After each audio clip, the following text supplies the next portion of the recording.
नमस्कार, किसान समाचार में आप सभी का स्वागत है। सबसे पहले मुख्य समाचार।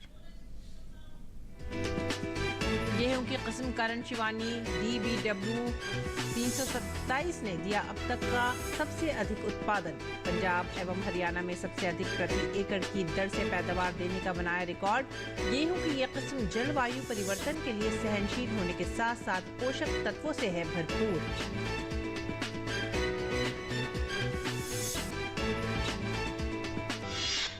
गन्ने की खास किस्म 14201 आय बढ़ाने में हो सकती है सहायक। गुड़ बनाने के लिए भी उपयोगी पाई गई है। गन्ने की यह किस्म प्रति हेक्टेयर 900 क्विंटल तक प्राप्त किया जा सकता है उत्पादन।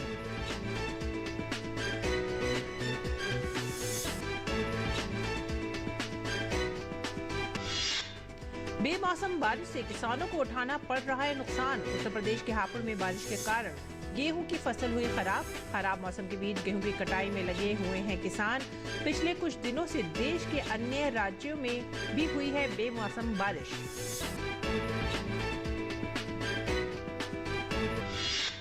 देश के पूर्वी क्षेत्रों में अगले 5 दिन तक भीषण गर्मी के आसार। पूर्वोत्तर भारत में 24 अप्रैल तक आंधी तूफान के साथ भारी वर्षा होने की आशंका।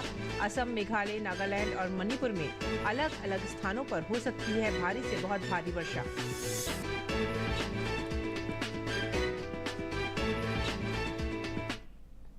मुख्य समाचार के बाद खबरें अब विस्तार से। गेहूं की उन्नत किस्म करण शिवानी DBW 327 देश में अभी गेहूं की कटाई का काम जोरों पर चल रहा है और ऐसे में जिन किसानों ने हाल ही में विकसित गेहूं की इस नई उन्नत किस्म करण शिवानी DBW 327 की खेती की थी, उन्हें इस बम्पर पैदावार मिल रही है इस बार। इतना ही नहीं, गेहूं की इस किस्म ने अब तक का सबसे अधिक प्रति एकड़ की दर से पैदावार देने के रिकॉर्ड को भी बना लिया है। भारतीय कृषि अनुसंधान परिषद ICAR से प्राप्त जानकारी के अनुसार गेहूं की किस्म करण शिवानी DBW 327 ने पंजाब के फतेहगढ़ साहिब जिले एवं हरियाणा के पानीपत जिले में किसानों को रिकॉर्ड तोड़ पैदावार दी है। गेहूं की यह किस्म ICAR के गेहूं एवं जौ अनुसंधान संस्थान करनाल के द्वारा विकसित की गई है। करण शिवानी जलवायु परिवर्तन के लिए सहनशील होने के साथ ही बायो फोर्टिफाइड भी है, यानी कि पोषक तत्वों से भरपूर है। गेहूं की इस किस्म में जिंक की मात्रा 40.6 ppm तक पाई गई है। गेहूं की यह किस्म सिंचाई क्षेत्रों और अगेती बुआई के लिए भी अनुकूल है। गेहूं की करण शिवानी किस्म से अधिकतम 87.7 क्विंटल प्रति हेक्टेयर एवं औसतन 79.4 क्विंटल प्रति हेक्टेयर तक की पैदावार प्राप्त की जा सकती है। और बात करते हैं मक्के की। पीला सोना के रूप में जाना जाने वाली मक्के की कटाई का काम अभी जोरों पर चल रहा है। साथ ही जिन किसानों ने फसल निकाल ली है उन्होंने इसे बाजार में बेचना भी शुरू कर दिया है, जिसमें किसानों को काफ़ी अच्छा मुनाफा हो रहा है। बिहार के कृषि विभाग के सचिव संजय कुमार ने बताया कि कटिहार जिले में किसानों के द्वारा मक्का की खेती बड़े पैमाने पर की जा रही है, जिसमें किसान प्रदीप कुमार चौरसिया को कटनी के दौरान लगभग 112 क्विंटल प्रति हेक्टेयर मक्का का उत्पादन हुआ, जिससे उनको 1 हेक्टेयर में 1,58,500 रुपए का शुद्ध मुनाफा प्राप्त हुआ। पिछले साल किसान ने बेड पर मक्का की खेती की थी, जिससे उन्हें करीब 98 क्विंटल प्रति हेक्टेयर का ही उत्पादन हुआ था। कृषि विभाग के सचिव ने बताया कि रबी 2023-24 मौसम में कटिहार जिले में जलवायु अनुकूल कृषि कार्यक्रम के तहत लगभग 450 एकड़ में मेड़ पर मक्के की खेती की गई है। कृषि विज्ञान केंद्र के माध्यम से किसानों को समय समय पर मेड़ पर मक्के की खेती से संबंधित प्रशिक्षण भी दिया जा रहा है। कृषि विभाग के सचिव अग्रवाल ने कहा कि किसानों को मक्का की खेती के लिए प्रोत्साहित किया जा रहा है। इसके लिए राज्य सरकार द्वारा कई योजनाएं भी चलाई जा रही हैं। दक्षिण बिहार में वर्षा कम होती है, इस वजह से किसान ज्यादा पानी की जरूरत वाली फसलें नहीं लगा पाते। यहाँ धान की रुपाई और कटाई देर से होती है। इसी कारण रबी मौसम में गेहूं लगाने में देरी होती है तथा उत्पादन भी कम मिलता है। उन्होंने कहा कि मक्के की खेती कर जलवायु परिवर्तन के दौर में फसल चक्र सुधारने में मदद मिलेगी एवं किसानों को अधिक मुनाफा भी मिलेगा। और बात करेंगे अब गन्ने की। गन्ने की खेती करने वाले किसानों के लिए गन्ने की एक किस्म 14201 आय बढ़ाने में सहायक हो सकती है। भारतीय गन्ना अनुसंधान संस्थान लखनऊ की ओर से गन्ने की किस्म 14,201 को साल 2000 में विकसित किया गया था, लेकिन अब यह किस्म किसानों के लिए काफ़ी लोकप्रिय साबित हो रही है। यह किस्म गन्ने की 0238 किस्म के बाद तेज़ी से लोकप्रिय होती दूसरी अच्छी किस्म मानी जा रही है। गन्ने की यह किस्म गुड़ बनाने के लिए भी उपयोगी पाई गई है। ऐसे में किसान इस किस्म की खेती करके अच्छा मुनाफा कमा सकते हैं। गन्ने की 14201 किस्म को बसंतकालीन गन्ने की सबसे अच्छी किस्म भी माना जा रहा है। भारतीय गन्ना अनुसंधान संस्थान के वैज्ञानिक डॉक्टर आलोक शिव ने किसानों को सुझाव दिया है कि किसानों को 50% अर्ली गन्ने की बुआई करनी चाहिए और 50% सामान्य जाति के गन्ने की बुआई करनी चाहिए। किसानों को एक प्रजाति या किस्म के गन्ने पर निर्भर नहीं रहना चाहिए। यदि किसान खेत में 2 प्रजाति के गन्नों की खेती आधे आधे क्षेत्र में करते हैं तो नुकसान की संभावना को कम किया जा सकता है और लाभ की मात्रा को भी बढ़ाया जा सकता है। गन्ने की किस्म 14201 में कई विशेषताएं पाई जाती हैं जो इसे काफ़ी खास बनाती हैं।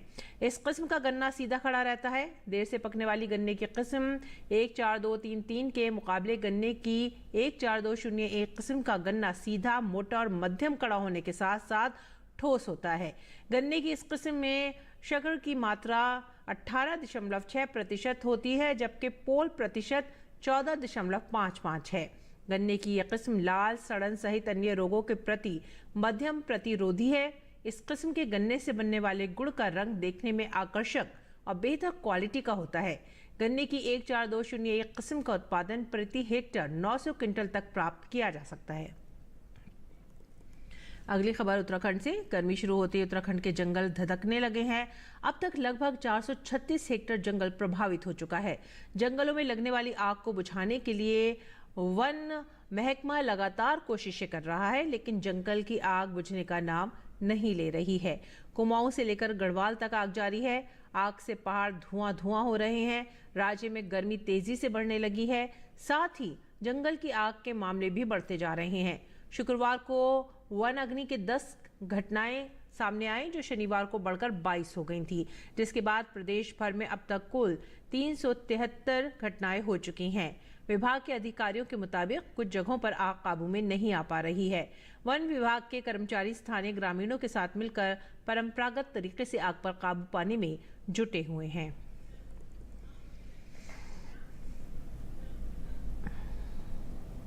और इस बीच बेमौसम बारिश के कारण एक बार फिर से किसानों का नुकसान हुआ है। उत्तर प्रदेश के हापुड़ में बारिश के कारण गेहूं की फसल को काफी नुकसान पहुंचा है। बारिश के कारण खड़ी फसल बिछ गई है। हालांकि किसान अब इसी फसल की कटाई कर रहे हैं। पिछले कुछ दिनों से देश के अनेक राज्यों में बेमौसम बारिश हुई है, जिसके कारण लाखों हेक्टेयर फसल खराब हुई है। बारिश से बहुत ज़्यादा नुकसान है। बालियाँ गल जाएंगी, इससे गेहूं महंगा हो जाएगा और किसानों को भी, जब किसानों के पास गेहूं नहीं रहेगा तो खाने के लिए कहां से आएगा। गेहूं में जो है गलन फैलने की जो है संभावना है। और अब देखिए अब भी धीमे धीमे जो है बारिश पड़ रही है।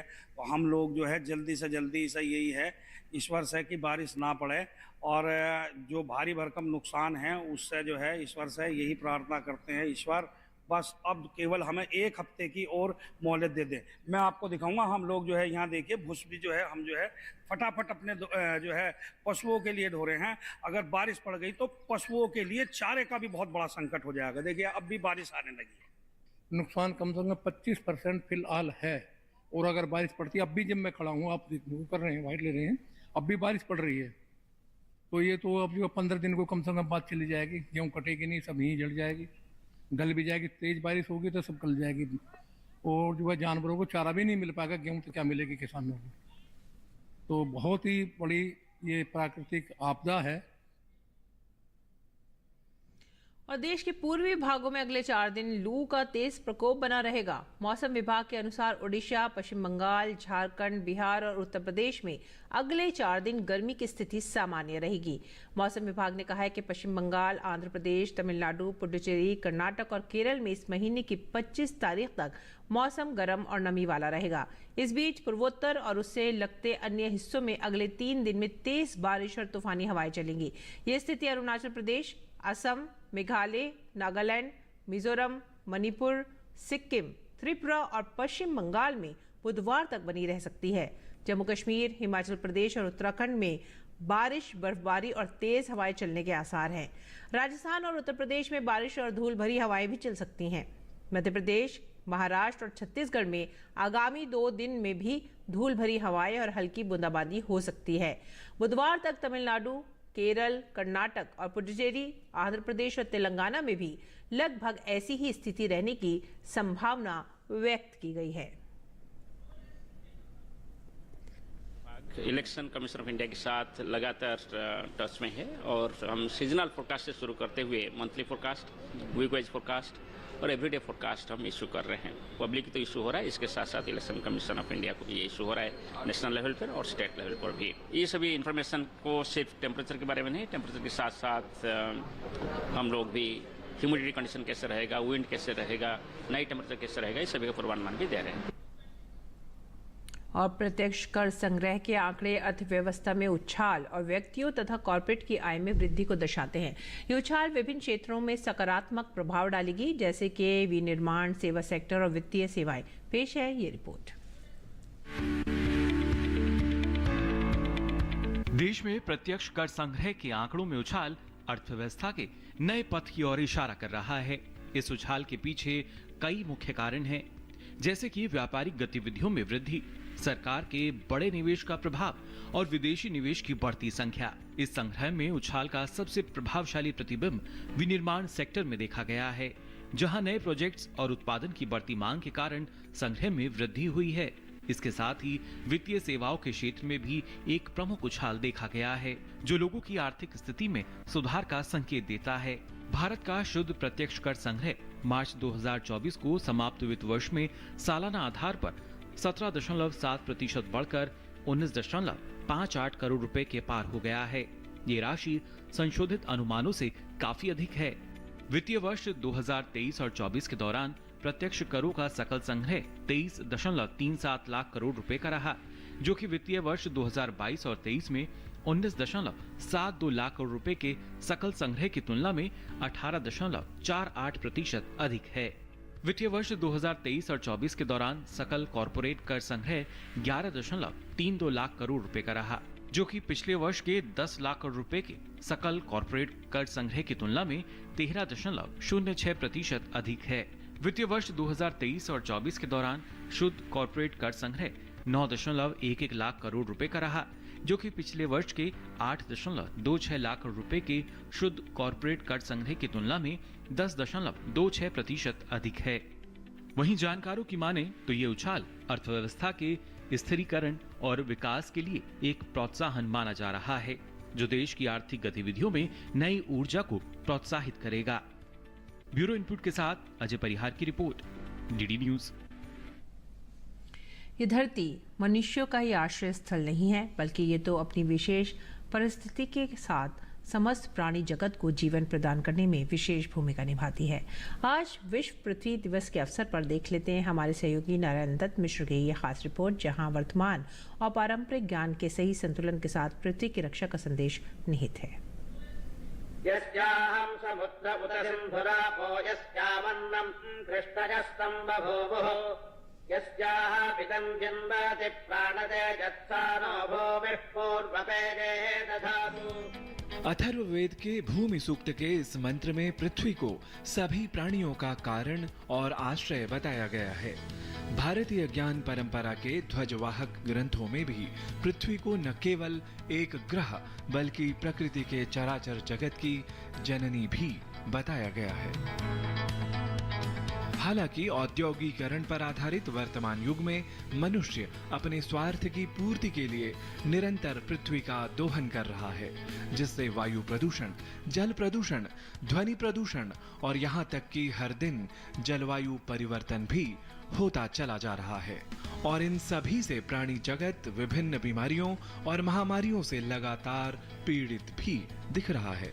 बाढ़, भूस्खलन, भारी बारिश, सूखा, शीतलहर, जंगल की आग जैसी प्राकृतिक आपदाओं से हम पहले से कहीं अधिक विनाश होता हुआ अनुभूत भी कर रहे हैं। इन सभी को ध्यान में रखते हुए पृथ्वी के बारे में लोगों में जागरूकता बढ़ाने और पर्यावरण संरक्षण में योगदान देने के लिए हर साल 22 अप्रैल को विश्व पृथ्वी दिवस मनाया जाता है, जिसे आधुनिक युग में सर्वप्रथम 1970 में मनाया गया था। तात्कालिक पर्यावरणीय दुस्थितियों के साथ साथ भारतीय ज्ञान परंपरा से अभिप्रेरित प्रकृति विज्ञानियों की प्रकृति या पृथ्वी के प्रति गंभीरता ही इसके मूल में निस्संदेह कही जा सकती है।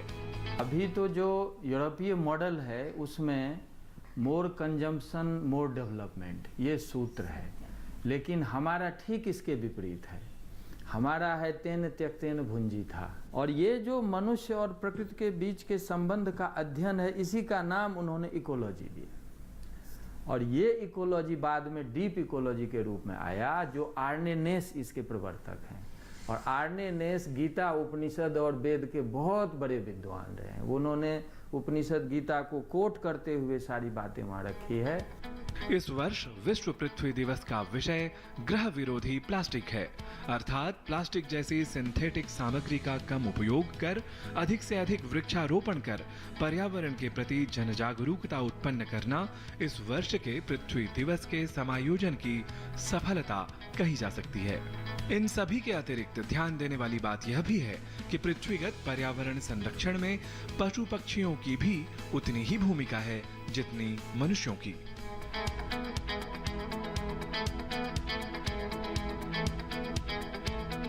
हालांकि जलवायु परिवर्तन ने इन पशु पक्षियों के मूल स्वभाव को भी बदलने का काम किया है। वायु प्रदूषण और जलवायु परिवर्तन से निपटने के लिए भारत को अपनी योजनानुसार अधिक से अधिक पेड़ लगाने की आवश्यकता है। वहीं भारत ने वर्ष 2030 तक वन क्षेत्र को 30% तक बढ़ाने का लक्ष्य रखा है, जिसके लिए प्रशासन ने 6 अरब वृक्ष लगाने का लक्ष्य भी निर्धारित किया है। आइए हम सब अपनी पृथ्वी को वर्तमान और पारंपरिक ज्ञान के प्रयोग के साथ संतुलित व समृद्ध बनाएं, क्योंकि माता भूमि पुत्रोहम संततयः वा वयं पृथिव्याः, अर्थात भूमि अर्थात पृथ्वी हमारी माता है और हम इस पृथ्वी की संतान हैं। नारायण दत्त मिश्र, डीडी न्यूज। और आइए बात करते हैं मौसमी खेती की। किसान इस मौसम में कैसे रखें अपनी खेती का ख्याल, देखते हैं।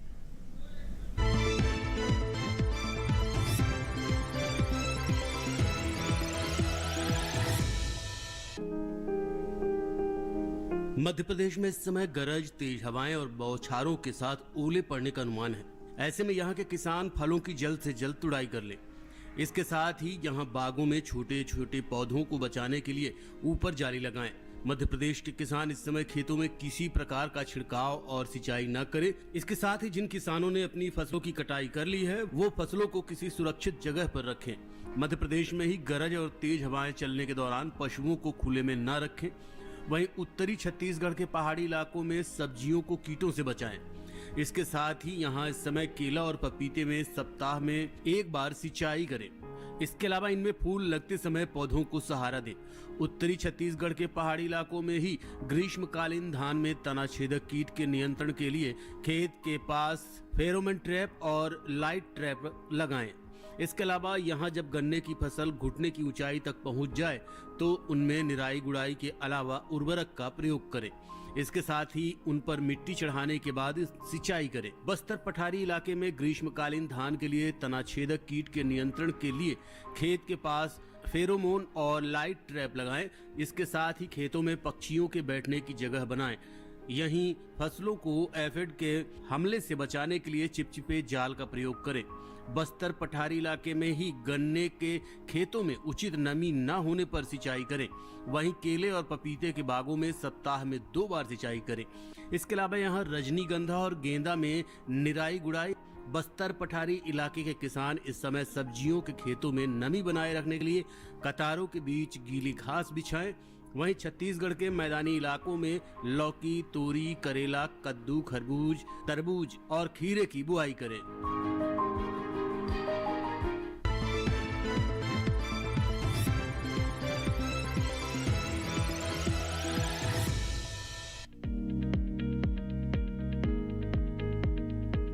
धनिये की खेती के लिए दोमट मिट्टी सबसे अच्छी मानी जाती है। इसे अच्छे जीवांश युक्त भारी भूमि में भी उगाया जा सकता है। खेत में जल निकासी का उचित इंतजाम जरूरी है। बोने से पहले खेत को अच्छी तरह जोत ले और मिट्टी को भुरभुरा बना ले। साथ ही मिट्टी को समतल कर ले। आखिरी जुताई में 100 से 120 क्विंटल प्रति हेक्टेयर की दर से गोबर की खाद मिला दे। बीज की मात्रा बुआई और सिंचाई की दशा पर निर्भर करती है। सिंचित दशा में 12 से 15 किलो बीज प्रति हेक्टेयर डालें। जबकि असिंचित दशा में इतनी ही जमीन के लिए 25 से 30 किलो बीज की जरूरत होगी। बोने से पहले बीज को उपचारित जरूर कर लें। साथ ही बुआई से पहले बीज को 12 घंटे पानी में भिगो कर रखें। कतार से कतार की दूरी 20 से 30 सेंटीमीटर जबकि गहराई 2 से 2.5 सेंटीमीटर रखें। पूरी फसल में 4-5 सिंचाई की जरूरत होती है। पहली सिंचाई बुआई के 30 से 35 दिन बाद, दूसरी 60 से 70 दिन बाद, तीसरी 80 से 90 दिनों के बाद और चौथी 100 से 105 दिन बाद करें। पहली सिंचाई के बाद निराई गुड़ाई करके खरपतवार निकाल दें। 1 माह बाद फिर से निराई गुड़ाई करें। खरपतवार की रोकथाम के लिए विशेषज्ञों की सलाह पर उचित दवाओं का छिड़काव करें। धनिये में उकठा रोग चूर्णिल आसिता रोग हो सकता है। इसे ग्रामीण भाषा में दहिया भी कहा जाता है। रोकथाम के लिए रोग अवरोधी प्रजातियां बोकर भी बीमारियों से बचा जा सकता है। फसल चक्र अपनाना भी बेहतर रहता है, लेकिन किसान इस बात का ध्यान रखे कि फसल में किसी भी तरह की दवा का छिड़काव करने से पहले कृषि विशेषज्ञों की सलाह जरूर ले। पूरी फसल होने पर पत्तियों की तुड़ाई सावधानी से करें। ध्यान रहे तोड़ते समय पत्तियां बर्बाद ना होने पाए। 1 हेक्टेयर जमीन से 125 से 140 क्विंटल तक हरी पत्तियां ली जा सकती है।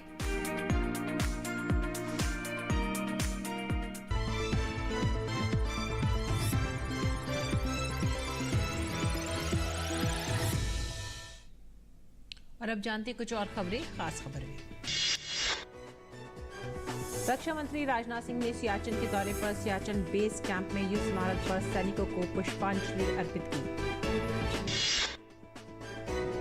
जम्मू कश्मीर में राष्ट्रीय जांच एजेंसी ने बड़ी कार्रवाई की है। एनआईए ने श्रीनगर में 9 ठिकानों पर छापेमारी की है। ये कार्रवाई ड्रोन से हथियार गिराने मामले में की गई है। पाकिस्तान से ड्रोन के जरिए जम्मू में हथियार भिजवाए गए थे, जिसका इस्तेमाल आतंकी वारदातों के लिए किया जा रहा था। कर्नाटक के हुबली में एक कॉलेज परिसर में कर्नाटक कांग्रेस के पार्षद की बेटी की हत्या के बाद पूरे राज्य में राजनीतिक हलचल तेज हो गई है। राज्य में विरोध प्रदर्शन तेज हो गया है। भारतीय जनता पार्टी ने इस मामले में मैसूर में विरोध प्रदर्शन किया और सभी आरोपियों को गिरफ्तार करने की मांग की।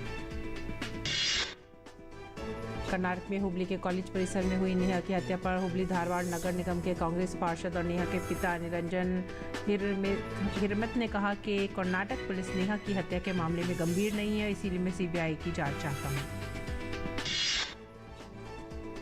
पश्चिम बंगाल शिक्षक भर्ती घोटाला मामले में सोमवार को कलकत्ता हाईकोर्ट ने बड़ा फैसला सुनाया है। अदालत ने अवैध रूप से प्राप्त सभी नौकरियां रद्द कर दी हैं। अदालत ने सख्ती बरतते हुए कहा है कि जो लोग लंबे समय से अवैध तरीके से काम कर रहे हैं उन्हें 4 हफ्ते के भीतर ब्याज समेत वेतन लौटाना होगा। यूपी के संत कबीरनगर में एक शादी समारोह में शामिल होने गए निषाद पार्टी के राष्ट्रीय अध्यक्ष और कैबिनेट मंत्री संजय निषाद व उनके समर्थकों पर अज्ञात लोगों ने हमला कर दिया। उसमें मंत्री संजय निषाद को चोटें आई हैं। संजय निषाद ने हमला करने का आरोप समाजवादी पार्टी पर लगाया है। दिल्ली के गाजीपुर लैंडफिल साइट पर आग लगी है। आग लैंडफिल में पैदा हुई गैस के कारण कल शाम 5 बजे लगी थी। स्थानीय लोगों ने इस मामले पर राज्य सरकार की ढीली कार्रवाई से नाराजगी जताई है। दिल्ली के गाजीपुर लैंडफिल साइट पर लगी आग पर दिल्ली की मेयर शैली ओबराय ने कहा है कि मुझे जैसे ही आग का पता चला मैंने तमाम अधिकारियों को स्थिति का जायजा लेने के निर्देश दिए। शैली ओबराय ने कहा है कि स्थिति अब पहले से बेहतर है। दिल्ली भाजपा अध्यक्ष वीरेंद्र सचदेवा ने गाजीपुर लैंडफिल साइट पर लगी आग की स्थिति का जायजा लिया। वीरेंद्र सचदेवा ने आम आदमी पार्टी पर निशाना साधते हुए कहा कि यहां भ्रष्टाचार का खेल खेला जा रहा है। कुवैत में पहली बार हिंदी में रेडियो का प्रसारण शुरू हुआ है। भारतीय दूतावास ने प्रत्येक रविवार को कुवैत रेडियो पर FM 93.3 और FM 96.3 पर एक हिंदी कार्यक्रम शुरू करने के लिए कुवैती संचार मंत्रालय की सराहना की। टाटा समूह भारत में आईफोन का मैन्युफैक्चरिंग करने वाली ये पैगाट्रॉन कॉरपोरेशन में ऑपरेशंस का नियंत्रण हासिल करने की तैयारी में है। उसके लिए ग्रुप पैगाट्रॉन के साथ डील कर सकता है।